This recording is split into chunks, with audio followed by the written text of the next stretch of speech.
Danke nyabonga, welcome to the Mfumfimfo show. Namhlanje vele ngizinyawo ziphonga ukutatazela nje ngifuna ukugcwala yonke indawo. Ngishaye esinye istyle vele umdala angaze akasiboni. The Mfumfimfo show namhlanje, the exclusive, brought to you by Dube. 3 events. Dube 3 events yazi mntana. Kakhulu. Benza umsebenzi omuhle futhi. Benza umsebenzi omuhle. Hayi kakhulu. Yes, good quality sound. Good quality sound and also a lot of good promotion. Into eqhakathekileyo. Yes, into eqhakathekile kakhulu. So we do sound for weddings, yes, church conferences. Lawe mawufuna i-routine, ufuna ukupractice i-routine nge-sound top quality. You can invite us sibe ukushaya sibe sound enye ukuthi lawe sibe ama-dancers ani. Uzabona intshukuntshu ngikhona level engathambanga. Vele sihlezi sisebenza sonke. So we are preaching to the converted. Siyabonga kakhulu. And we also provide lighting. Yes, lighting system for events. Ufuna kuphume kuhle khona phana, and also provide the stage. Yes, good state of the art. Yes, stage for all types of events, and you also do road shows. And Enkundleni exclusive is also brought to you by Nkululeko Photo Cinematography.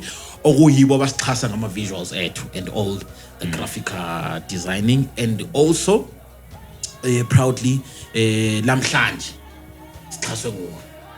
Hayi ngiyabonga lami ukuthi lenquse kulenkundla kuhle kakhulu. Mr. Iyasa himself. Mr. Dube. Yeah, Iyasa is the brand we push, but Nkululeko like uzimele yedwa kodwa ke hayi ngiyabonga ukuba la. Yes.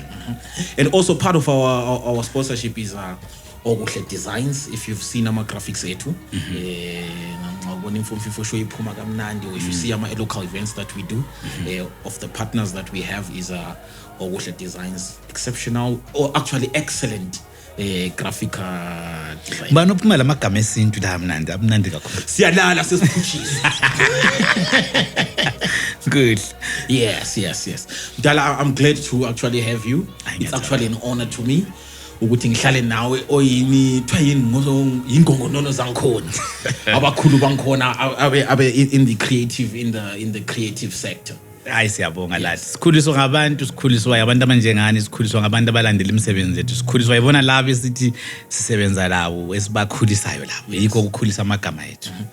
Interesting about you, you quit teaching and then achieved all the greatness that we get to celebrate right now. Yes. Who else did that? Bakhona abangilandelayo mhlawumbe ngabantu abanjengabo Desire labo they quit teaching. Umyenzi amceba nguRaisdon, he quit teaching. Okay. Yes. So bakhona abanenge abachiya i-teaching besiza kulomsebenzi banenge embaziyo mhlawumbe even uSihlangu Dlodlo, one of the prominent. So kwakungaqali ngami njalo kungagcini ngami. Well, for me of course there was a slight controversy before that, before I quit, and also there was an opportunity avela phambi kwami okwakumele ngiyithathe kumbe ngiyekele. So it was a choice that I had to make in a very short time. Yes. And the other one kade nsithi uzathi umqambe is the late former president Robert Mugabe. He quit teaching. Yes, he quit teaching. Yes, and then he achieved this sort of greatness that we tend to celebrate nowadays. I just want you to take me back to the feeling Liana, whereby you are quitting teaching. So no, I think this is what I want to do. Yeah. Mina okwayenzakalayo ukuthi ngazithola ngathi iart into engayiqala vele ngisasesikolo.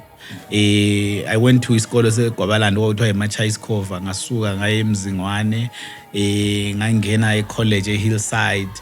Ngithe ngise-Hillside bengisenza both a degree with University of Zimbabwe, ngapha ngisebenza ngifundela ukuba ngumbalisi. Then ngase ngizithola sengisempophoma working with amazing young people in a drama club. Kwakuyi-drama club ngabona abaqala bengu-4, and in a very short space of time sasikubo 30-40 young people. Suddenly they were all over, you know. I can proudly say they were one of ama groups ayephuma ezikolo abale influence all over the country on TV, ZTV, lamanye ama stations, michato, ama events lani. So kwaba yi-decision liyana yokuthi sengifike kiyo nansi into enhle isikhona wenzani. Andiyazi ukuthi nxa isikolo abantu besesikolo bengaqeda bayahamba.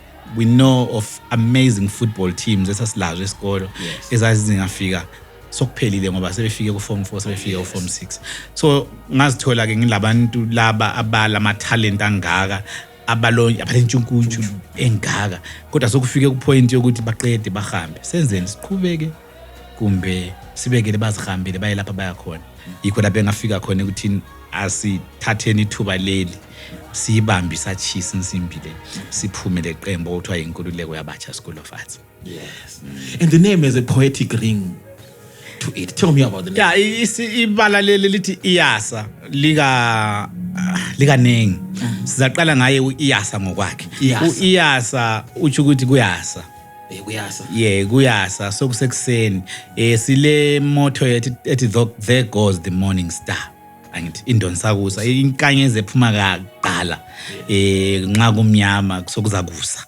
So kwaba yilokho ukuthi mbona ngani ngasasibona ngani hayi sokuzakusa. Sokuzavela ukukhanya. Asibeni yithi esikhanyisa kuqala. Njengenkululeko yabatsha. Sasesithatha futhi Inkululeko yabatsha School of Arts lwana wakhuluma ngokuthi ngesikhathi leso kwakungala thuba ebantwini abasakhulayo kakhulu laba abaphuma ezikolo bebancane to express themselves kwakumele kwakulamaqembu amakhulu kwakulabo amakhosi kwakulabo lube limnyama amaqembu amakhulu so nxa usuka uphuma esikolo uqonda kibo kwakumele ubuzithembile ayingekho ama platforms ayikhulisa wonke umuntu wayelindo sokuvuthiwe okay yakubona wonke umuntu wayefika athi hlabela nxa ungakwazi ukuhlabela sokwehlule gida nxa ungakwazi ukugida sokwehlule kodwa thina sathi asiphumeni lento yokuthi nxa ufuna ukuzama lapho ukhululeka khona ngoba umutsha usebenzela abanye abatsha liyatshengisana lihlekana lilodwa lifundisana lilodwa liphumele liphuma lakho lilodwa imiqondo yeni lihlanganise libatsha lodwa Inkululeko yabatsha lapha abakhululeke khona bebodwa bakhe bebodwa into yabo abafuna ukuyenza yebo esikhona abadala sibagayida kodwa kungabi lokhana ukuthi bavele sile influence eningi kakhulu into icontent yabayenzayo so yikho lapho kwaqala khona ibale lithi Inkululeko yabatsha uIyasa esukele kuseni ukuvela kokukhanya njengenkanyezi okuthiwa indonsakusa. Yes. Nyakuzwa said Dube isibili usujayile is the routine ukuthi like maybe when you're called for interviews you want to tell them about Iyasa but namhlanje them for sure I want us to get deeper kuwe. Yes. Yeah. So ekhaya kusePlumtree ngizalwe eMpowens so likhalanga ngikhalanga abangadubulekile ngasidubulekile yeah antolebeke kaSikalanga ngilikhalanga ngizalwa eMpowens ngikhuleleke mina ngikhule ngumuntu wanobethi nxa isuka esikole ekhaya. Okay. Yeah, bengisuka esikolweni ngekhaya ngeke ngakhulela kogogo waye babe bakhe komaninji eNgulubeni kule ndawo kuthiwa kuseNgulubeni duzani lomkhwebane iRamakhwebane uzumfulo lo ngRamakhwebane Botswana things. Yeah, Botswana things so isasikwenza ke lo malumami vele sasikwazi ukuthi kumele senze imali loba sisegangeni. Okay. Sasithatha ke ugogo wayelima amapopo uyabona amapopo la siwaqume siyenza ngodoli siyenza ngodoli sifaka intambo sifaka enye sasikubona kukhona ujaha umdala wayebhoda lapha kubompophoma chaya ikatare kufaka lo ngodoli lokhona kwakugida phambi kwekatare yakubona puppets. Yeah, ama puppets so sasikusathi lathi saphuma la ethi puppet ubotshele emazwaneni sibhodi imizi ngemizi sifike sibabuthanise sithi khiphanini izuka yabona izuka lana yelomvundla leyana lapha mdala simkhona yeah sozibe yazi kwakulezuka i5 cents so if imuli yayifika ikhiphe ngasinike i5 cents ke sesibachayela kuyipuppetry show yeah bayikhiphe ngoba umalumama wayethaya ikatali achaya ikatali ke ungodoli lokana antu kuyabe sekugidisa puppetry lokuze bayikhiphe izuka siyibhodi imizi yonke umalume uthamba khona umalumama kuthiwa nguPrichard Chuma mina umama wakhe Chuma okay so yikho lapho engathi kunzima ukuthi ngathi kwaqalela ngayo into engikhule ngilayo nje ukuthi yezemidlalo lezaso into engiqale ngasikhathi thile. So that's a day in your life like you are getting creative, you're in a creative space. Yeah, and also engubonayo ukuthi hayi kukhona la engubonayo njalo engavele ngafisa ukuthi kwenzakale ngoba yakathi ezemidlalo abantu abaningi babezithatha basizithatha kumbe la kathesi bakhona abakuthatha nje ngokuthi hayi into yokudlala nje kodwa nje ubona ngisho ukuthi amazuka ayephuma ngambona ukuthi amazuka ngaphuma la futhi sokungaphuma khona la yeah so asonto entsha so it's a family of how many Mina ngizalwa jaha lamantombazana ama sisters amabili usibonga inkosi Dube Lovakani Dube umnewethu omndandelayo uElvis he's late now bese kuthi ke uThemba inkosi Dube ukwaba khona la eqembu leIyasa abanye bayamazi then 2 boys, one also doing his masters in India, Emmanuel Dube bese kusiba ke the last born yangekhaya uBanele Dube njengoba izwe la ngkhona Banele enough and are they seeing the creative nature in you ovele into esemulini abantu sibabili engibona ngani sikugijimisile kakhulu umfowethu uThemba inkosi lami njalo mina ngizalwa educationist. Okay. Yeah, ngizalwa ngubaba ube ngu-headmaster wami eMzingwane High School.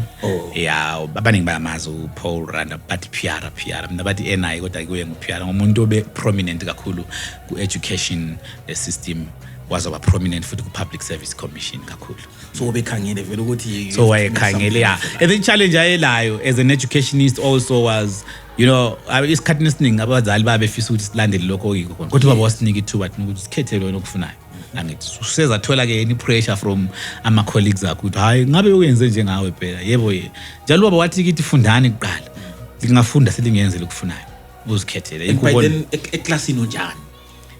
Are you naughty or you're just I wouldn't say educationist? I mean ngawulo baba eduze hayi kangeke ngithi nganginaughty ngangazi ukuthi unothusho kodwa hayi abumsini abalamawala hayi amawala ayengekho amawala ayesestage ayesestage kakhulu sesisemzingwane lawe ubabongile sikhonja uyamazi so ngumuntu engakhula la sisenza ezemidlalo sase sinyikinya sibili isikolo sanyikinya le ndawo eziningi lapha sisebenza itheater le drama.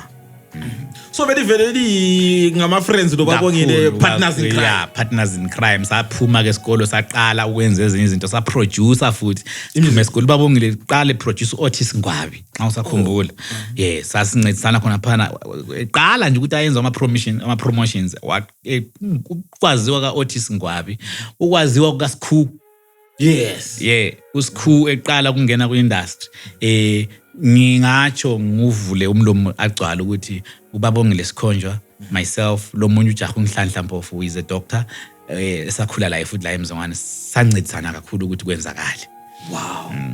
Already by the names that you are mentioning, they are big names. Absolutely, absolutely, yeah. In the creative industry. And then interestingly the late Quantum Mhlanga was your mentor. Absolutely. Umhlanga wasibona babongile sikhonjwa myself sasiperforma kwababele umcimbi wababe uthi umkhosi wabatsha osenziwe emakhosi lapha babefika basitrain khona bese siperforma productions athile as young people yikho nje kwakuthiwa umkhosi wabatsha wasibona khona lapho wasibizela eceleni lo babongile. Of course he made it a joke, you know how Cont was like wathi lina yekela nini lokho wena uzaba ngu-DJ wesitsho kubabongile sikhonjwa wena uzaba ipoet so right lingasayenzi lokho sahleka angithi ayiqeda lapho wasesibiza later on wathi ayibuya nini ke silincedise sasilakhe. Yeah, the rest is history I think ngoba sasihlala every holiday we would go to amakhosi sas travel. Ngikhumbula ngelinye ilanga sengiqeda isikolo one of my highlights was babe siya performa eMzingwane bese siya perform usiteacher behamba ngekhombi yayisigcwele isukele eMakhokhoba lapha eStandi Hall and I wanted to go ngoba kwakumnandi ukuthi ufike esikolo wawufunda ke sohamba ke emakhosi. Yeah.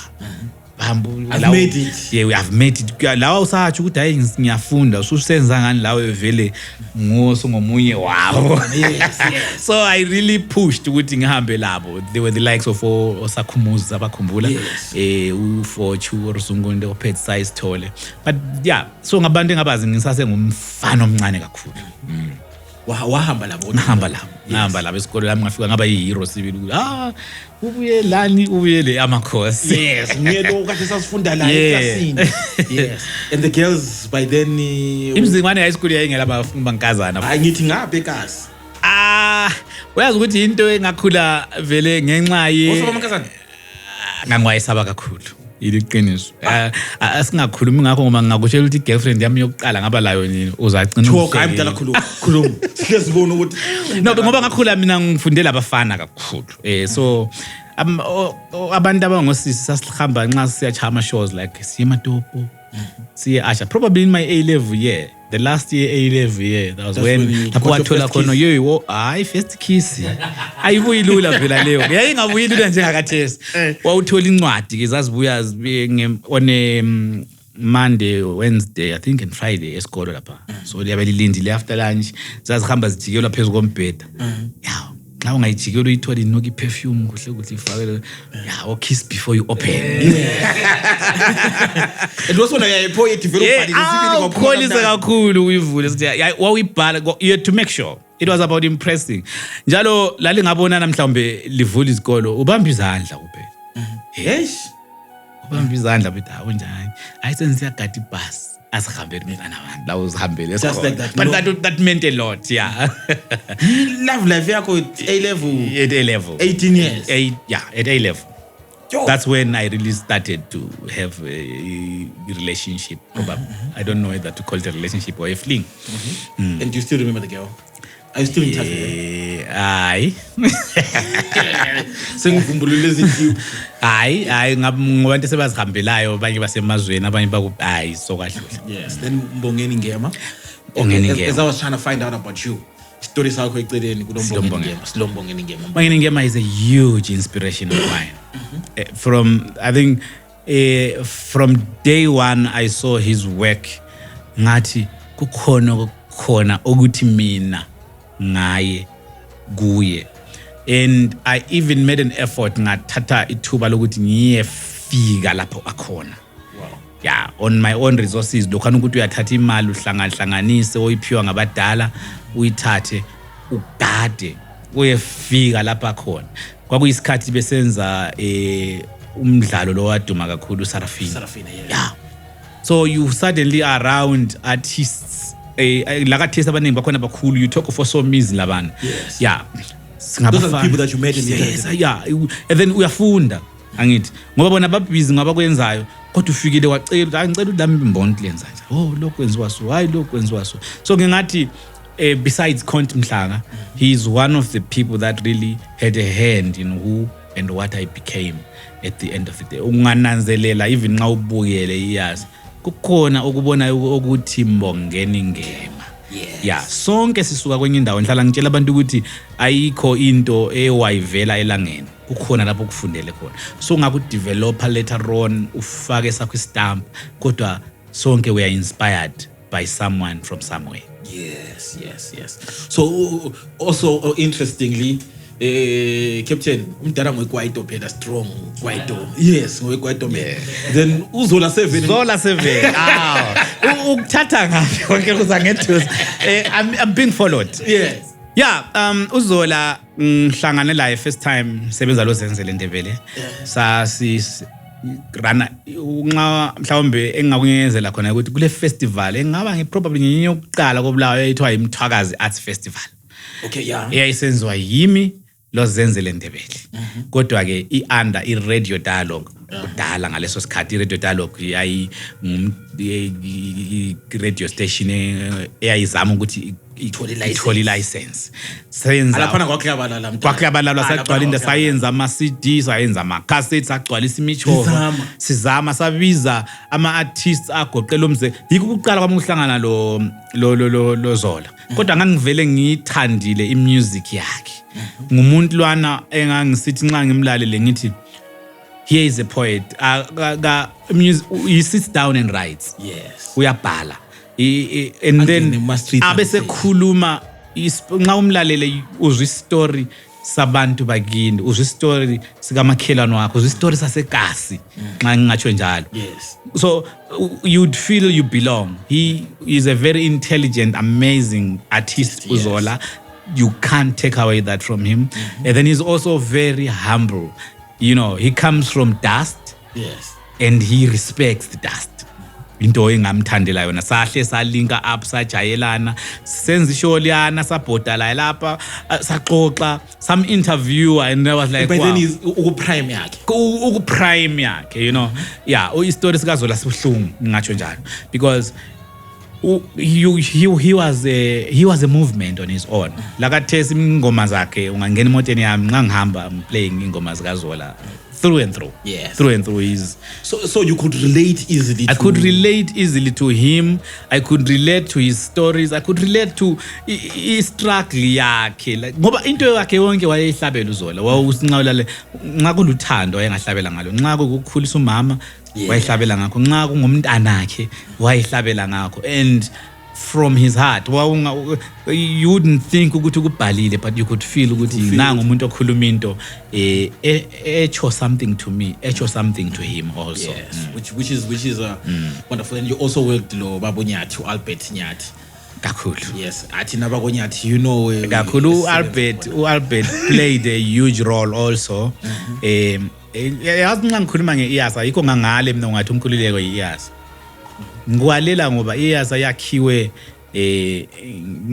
abandebela lesitsho esithi khona inyoni ehlakaniphileyo yakhe isidleke sayo ngensiba zezinye awuzicunti wena usakhe isidleke sawo angithi doba phansi ezabanye wakhe isidleke usuhlala kiso isidleke lesana ukholisi. So Iyasa injalo baningi abantu sometimes ngangesaba ukuqamba. You talk of Albert Nyathi le imbongi, they played a huge role ukuthi Iyasa izibe khona. Bebuya eMpophoma High School bayibiza Iyasa ibuye iye camp babe sase National Sports Stadium bayitraine. Sastrainwa eNational Sports Stadium laphana bele program yababa beyirana imbongi sifundiswe sazothi loba sengifundise eMpophoma High waqhubeka sasenza iprogram okuthiwa isiphiwo sami sisonke eyayi reveal ama talents sasenza some mini talent search program lakathesi uAlbert ngisebenza laye he played a huge role lakathesi ngumfowethu engathi udlala a huge role in what and who we are. Yes, interestingly in your endeavors you did a play based on a Unity Accord. Yes. So which was more like a current affairs issue. So like Kates ngama days lawa what is your advice in terms of drawing inspiration from current affairs and what are the limits especially in Southern Africa? Kuqakathekile yazi ukuthi the moment we stop telling our stories siyalimala ingqondo. I-content isihlezi layo. I-content ngabantu esiphila labo. I-content ngabantu abasi-inspire. I-content ngabantu abayenza izinto phambi kwethu. Thina yithi ke as artists okumele ukuthi sithathe khona abakwenzayo sikubeke ebantwini. Njalo sibabuke besaphila. Singayi kuma phambi kwabo, phambi kwezidumbu zabo sibala. ukuthi ubunje unje you remember istory sikaNkomo sasikhuluma in a musical eyaduma kakhulu uqalisa amagala nganyizwa abantu bethi Iyasa amagala wonke Iyasa amagala wonke ngoba igala yokuqala eZimbabwe yenziwa iIyasa. Okay, sisenza istory sika Joshua Mqabuko Nkomo National Sports National kuthiwa ngaphe eseHarare le International Conference Center yazoyenziwa lapha eCity Hall. Istory sika Nkomo uqala ukuthi kuthiwa kulento kuthiwa igala we performed a musical there. Ngikhumbula futhi the story then was ukuthi kwakulama musicians amakhulu bonke abantwana besikole bafunani la angithi kodwa ke sathi sivuka ngesonto amaphepha wonke ayegcwele amapicture story sika Nkomo le Iyasa ukhona ujaha omnye wayelungisela umdala uRG ukhona omnye wayelungisela umqabuko ukhona omnye wayengumafuyane uLoveness. They suddenly became recognized as such throughout. Kwaze kwathi upresident uRG ngaleso sikhathi esenza ibirthday yakhe eVictoria Falls wathola singekho wathi bangaphi sasiseHarare bafuna lapha kathesi. Okay, kwagijinywa leli langa kwagijinywa babe wayefuna ukuthi ahlatshelelwe nguThungayi. She's also a prominent musician now in the UK. Ahlatshelelwe nguNkwali elimaziyo lonke unoma. So babuya bazothathwa ngezimoto ukuthi bahambe bayehlabela leyo ngoma ayithandile from the production eFalls ku birthday yakhe. Sisenza okunye eHarare kodwa babuya bazobathatha. So ngiyambazwisisa abantu ngoba abasazi story lapha esivele khona. We've come a long way. Okubona namuhla into esayihlangela kudala. So when does it dawn on you that I'm responsible for telling our own story at an international level, to say? It dawns on me my first time I went to Europe. My first time I went to Europe, we did a story ethiwa Africano Americano. Story lesi sasikhuluma ngothando lwe-America versus uthando lwe-Africa. And people fell in love with that story. Enye into ngathi ngisemazweni ngayifunda engihlala ngitshela abantu abanengi ukuthi akula umuntu okwanisa ukukhuluma istory sakho ukudlula wena. I like ukuthi abantu bayathanda ukuxoxa istory lokutshela abantu ama stories avela abroad. It's fine. But then awungeke usikhuluma ukudlula bona. Nanku engikutshoyo. Ungeke ukhulume ngeAmerican history ukudlula umu-American ngowakhe. Yes. Or i-British history ukudlula umu-British ngowakhe.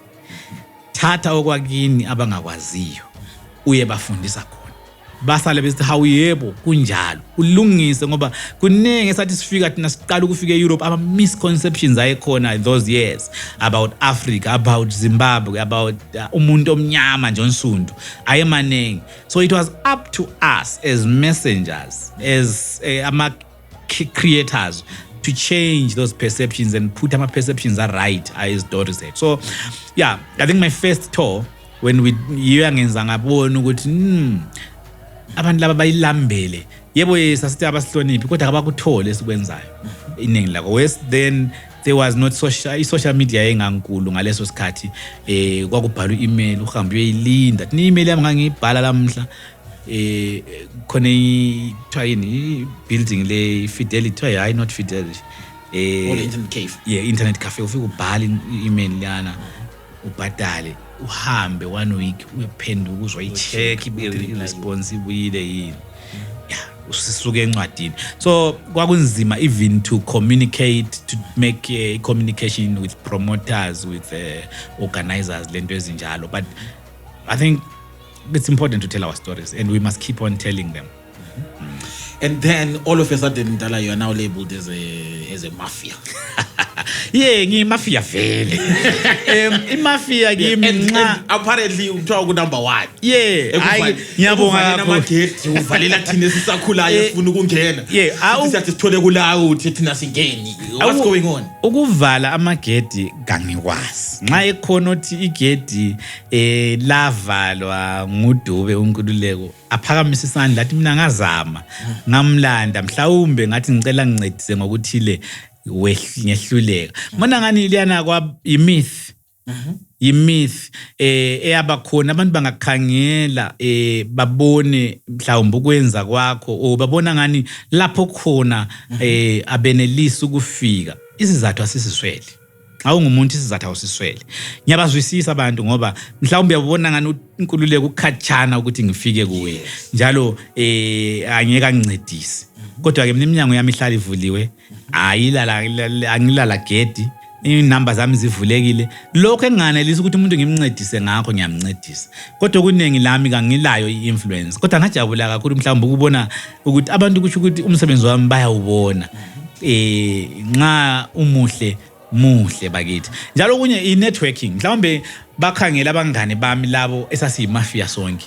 Yeah, siyimafia in the terms of in-networking yethu.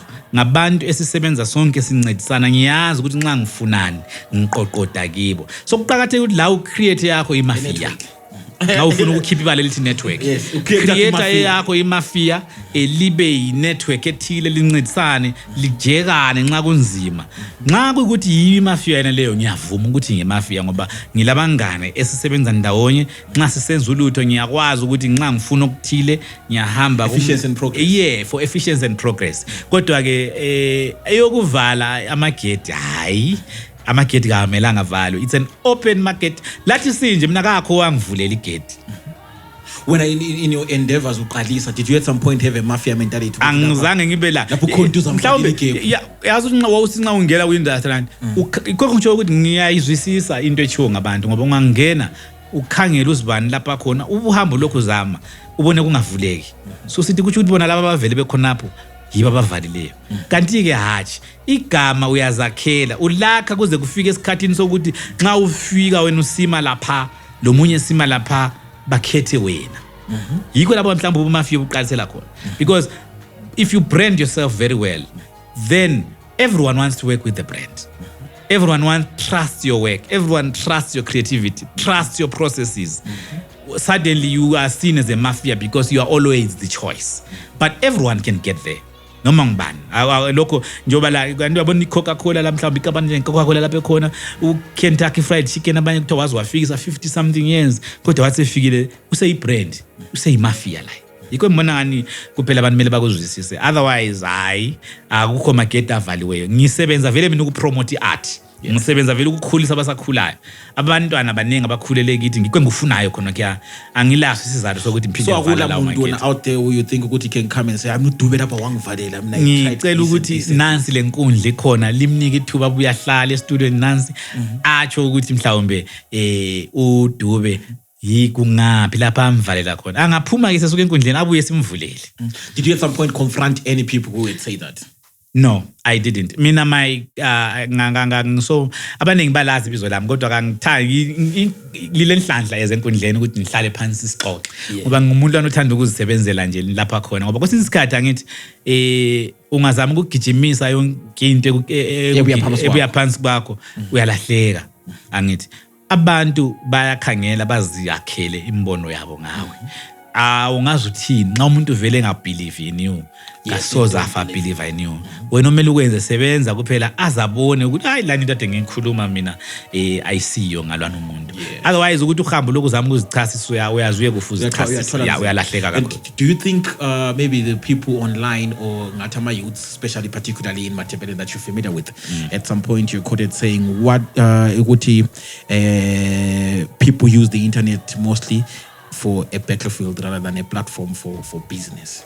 Do you think we have misdirected potential? Absolutely. Liyazi ukuthi sidlala ngethuba. Mbona ngani abantu sizondile. Ikakhulu in our let me our region. Kulokuzondo ukuthila ngithi. Ekuzondo kulolaka olukhona olufuna ukulungiswa.